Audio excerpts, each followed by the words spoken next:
Kisah seram.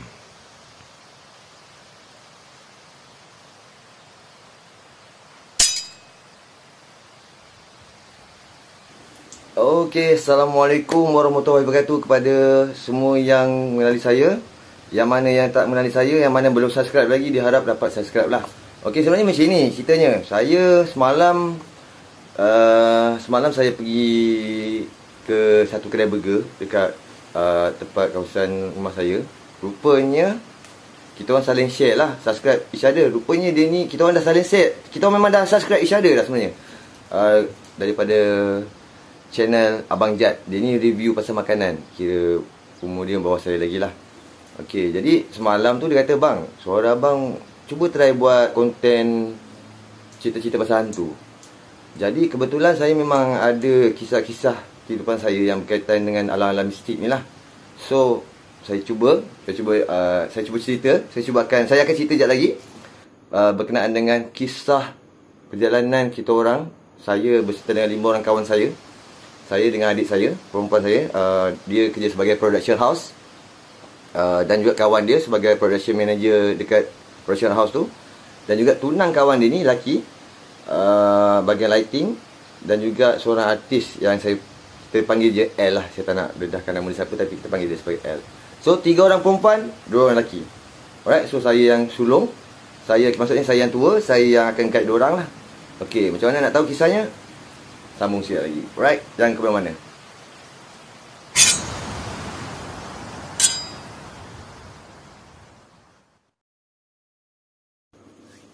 Okey, kisah yang saya nak ceritakan ni adalah kisah yang benar.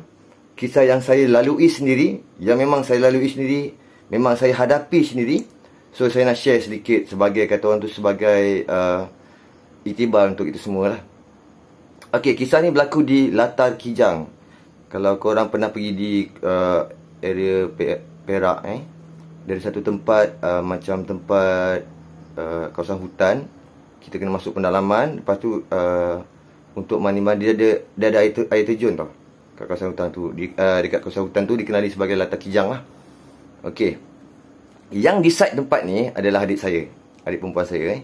Jadi kita orang pergi berlima, 3 orang perempuan, 2 orang lelaki. Okey, saya dengan adik saya. Lepas tu adik saya ni ada kawan satu tempat kerja dia.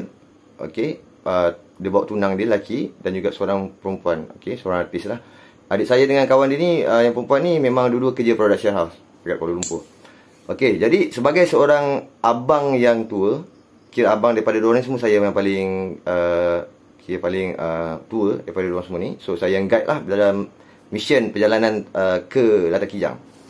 Okey, kita orang sampai di tempat tu pada waktu tengah hari. Perjalanan daripada Kuala Lumpur pergi ke Latar Kijang tu mengambil masa dalam 3 jam ke macam tu, lebih kurang. Saya pun ingat lupa. Okey, dia masuk pendalaman tau. Masuk pendalaman, lalu pekan, lepas tu sampai hujung sekali pendalaman, baru kita akan jumpa tempat tu lah. Kita akan melalui 1 pekan ke 2 pekan macam tu.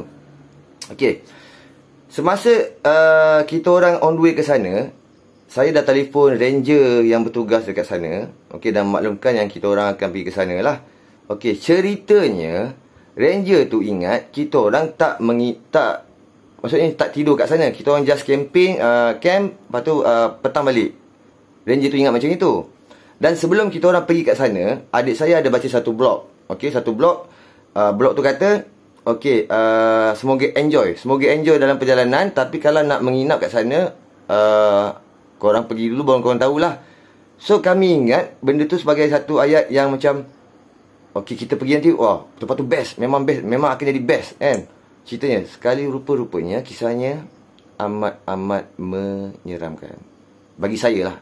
Okey, jadi saya, adik saya, dia bawa satu kamera yang besar lah untuk kita orang shoot kat sana lah. Adalah kita ada kerja kita orang sikit sambil-sambil tu.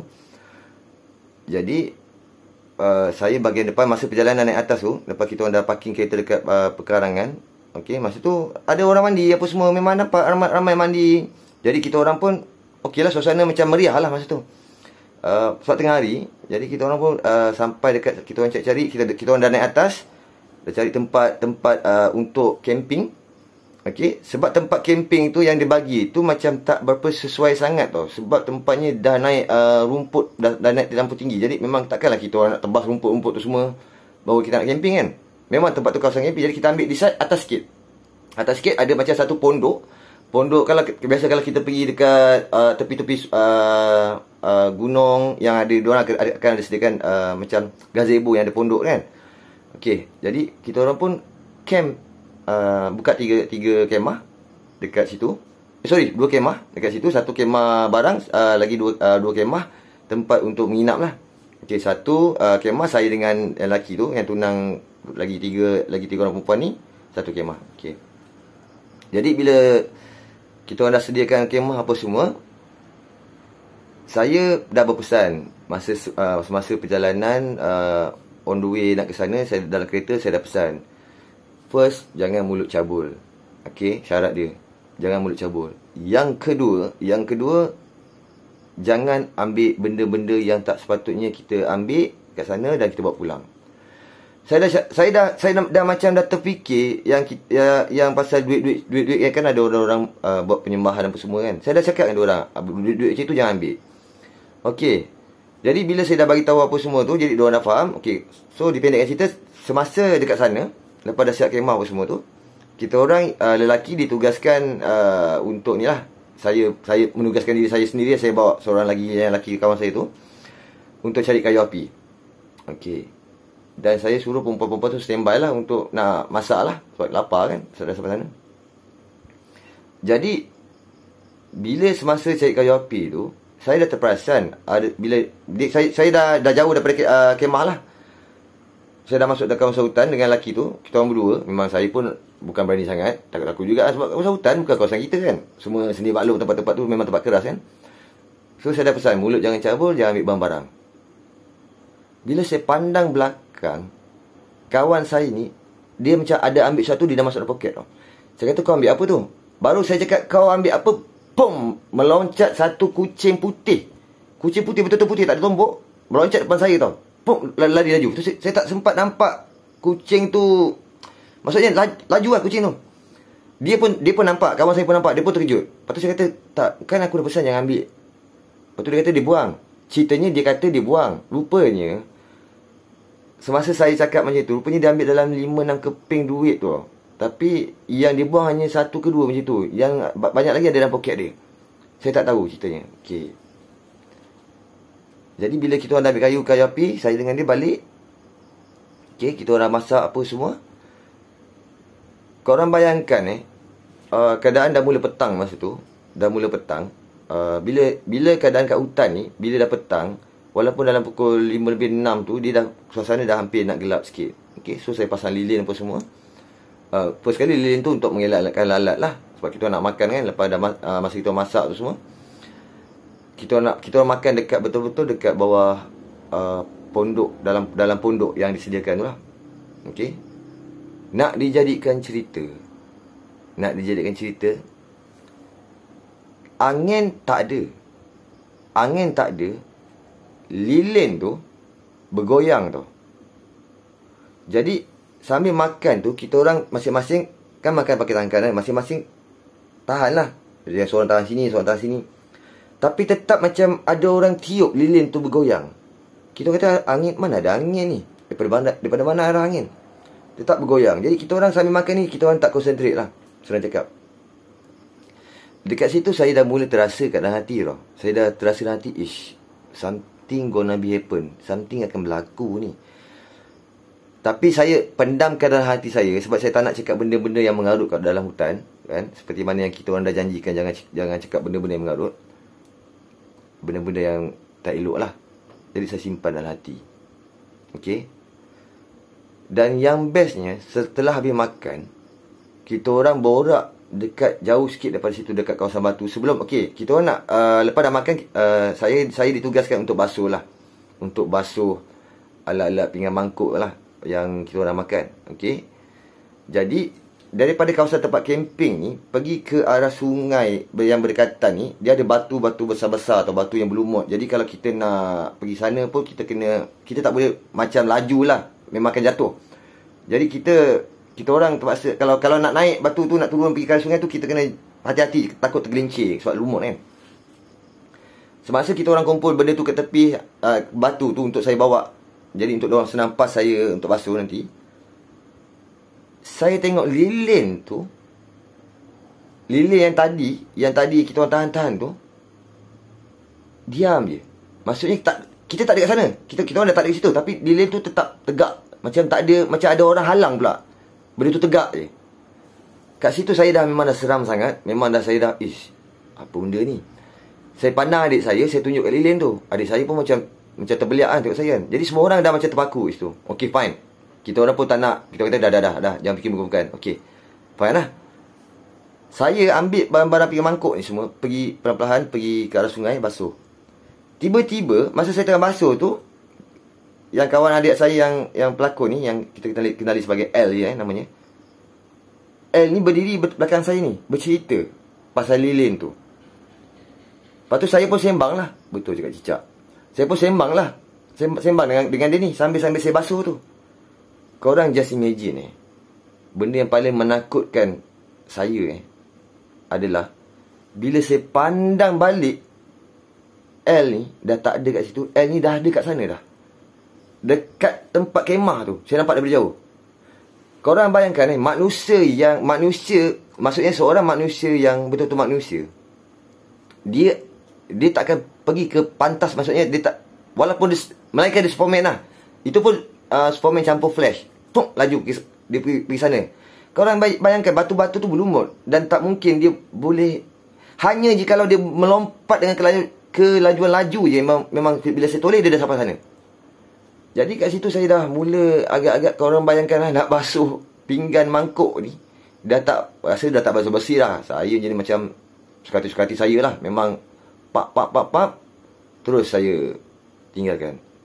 Okey, tinggalkan maksudnya saya tak ada basuh bersih. Saya terus ambil benda tu ala kadar, dengan kelang kabut, dengan keadaan batu licin tu, pergi ke arah diorang.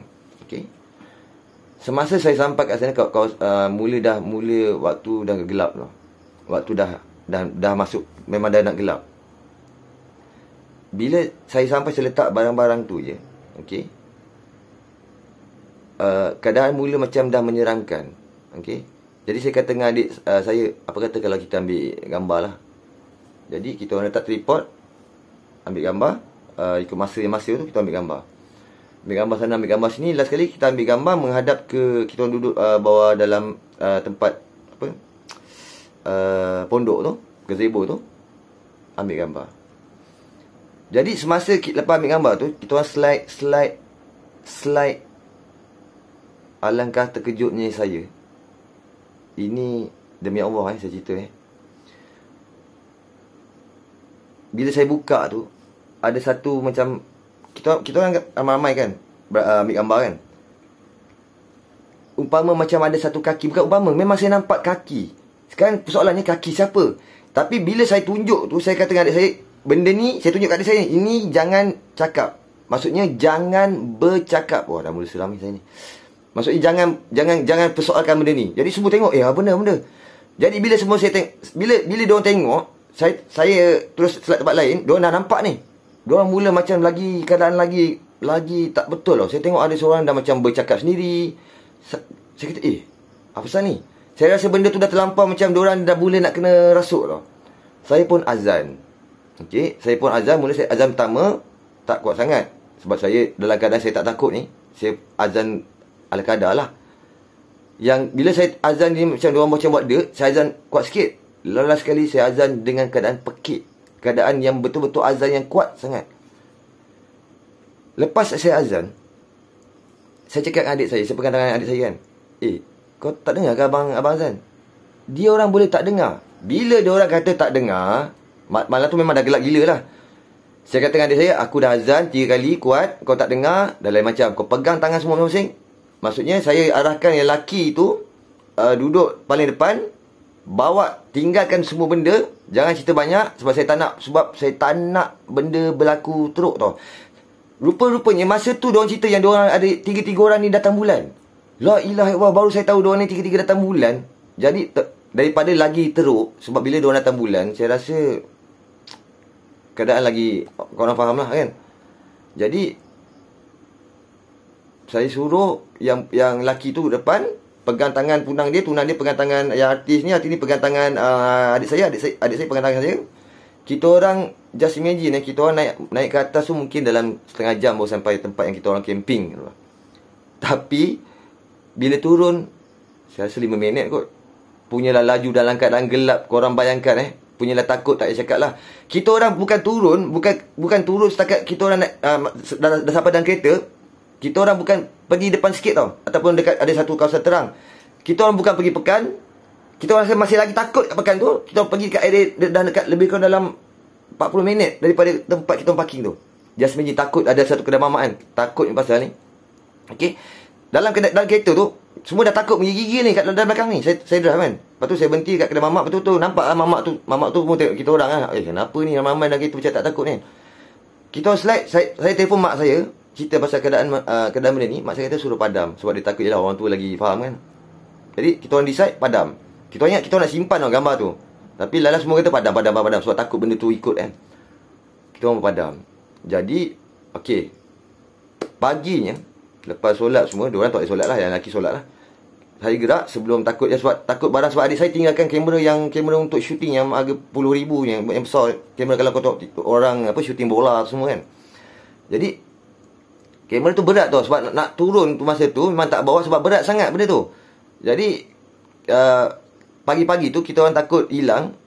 Alhamdulillah lah. Sebab masa kita sampai pagi-pagi tu lebih kurang pukul 7, orang dah mula masuk. Ada yang dah mula mandi kat situ. Saya telefon ranger tu. Ranger tu cakap apa? Mati-mati ranger tu ingat kita orang hanya camping and then petang tu balik. Ranger tu kata, kalau aku tahu korang nak camping, aku takkan benarkan sebab tu tempat tu keras. Astaghfirullahalazim. Bukan setakat ranger tu je cakap. Okay. Kita orang jumpa satu puak macam orang asli kat situ. Cerita dah dengan diorang. Diorang kata apa? Abang, kita orang pun, orang asli yang duduk hutan ni pun takut nak tidur dekat kawasan situ. Apatah lagi abang. Korang rasa? Nasib baik masa kita orang pergi dekat tempat kemah tu, kita orang ambil barang-barang kita. Alhamdulillah, satu benda pun tak hilang. Mungkin disebabkan tempat tu keras. Pencuri pun memang takkan pergi tempat situ. Alhamdulillah tempat tu memang tak ada kes curi lah, maksudnya tak ada barang-barang yang curi. Kita orang tak jadi mandi pun langsung. Kita orang packing. Memang tak ada mood nak mandi. Just celup-celup air lah. Celup-celup air sikit, kaki-kaki rasa-rasa sikit. Packing balik terus. Okey. Ini adalah cerita di Latar Kijang. Ini adalah pengalaman saya berserta dengan adik-adik saya di Latar Kijang. Okey. Saya tak kata tempat ni tak boleh pergi. Boleh pergi. Kalau awak semua mungkin dalam yang ramai, mungkin kata orang tu ada pengalaman, memang berani, tak ada masalah pun pergi. Tapi kalau untuk yang mana yang tak berani macam saya ni, okey, yang tak berani macam saya ni, ataupun mungkin yang tak kuat semangat, okey, ataupun mungkin semua perempuan tak ada lelaki, jangan pergi tempat macam tu. Lagi-lagi yang bawah umur jangan pergi tempat-tempat macam itulah. Melainkan ada ustaz-ustaz yang ikut. Itu pun kalau seorang ustaz je tak boleh handle. Sebab kau bayangkan kalau kita pergi cakaplah 20 orang, seorang je ustaz yang handle benda tu. Kalau 5 histeria, awak rasa ustaz tu boleh kontrol? Memang takkan boleh kontrol. Alright. Okay. So, kepada yang belum subscribe, jangan lupa subscribe cerita ni channel saya. Okay. Kalau anda kata mana lah tahu, saya akan cerita lagi di next episode. Okay. Assalamualaikum warahmatullahi wabarakatuh. Jumpa lagi dan jadikan iktibar. Bye.